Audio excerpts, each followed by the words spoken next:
Hi friends, ఈరోజు అయితే శుక్రవారం కదా.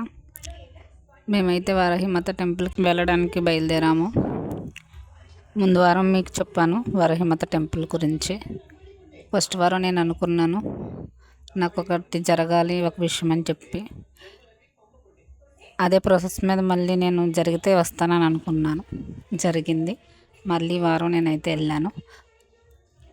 కాకినాడ జగన్నాథపురం బ్రిడ్జి వంతెన దాటిన దగ్గర నుంచి లోనికి వెళ్తే కొవ్వూరని ఊళ్ళో శ్రీ వరహిమాత టెంపుల్ అయితే ఉంది. చాలా పవర్ఫుల్ అమ్మవారు. అక్కడికి వెళ్ళిన వారు పసుపు రాసుకొని అమ్మవారి దర్శనానికి వెళ్ళాలని ఇంతకుముందు వీడియోలో కూడా మీకు చెప్పాను. అలా నేను వెళ్ళాను, దర్శనం చేసుకున్నాను.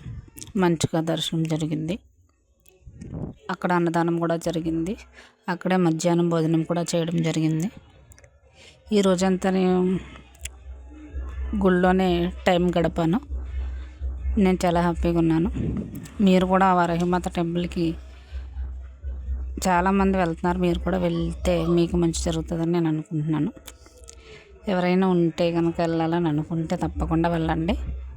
చాలా మహిమగల తల్లి. సరే ఫ్రెండ్స్, ప్లీజ్ సబ్స్క్రైబ్ చేసుకొని కామెంట్ చేసి లైక్ చేయండి.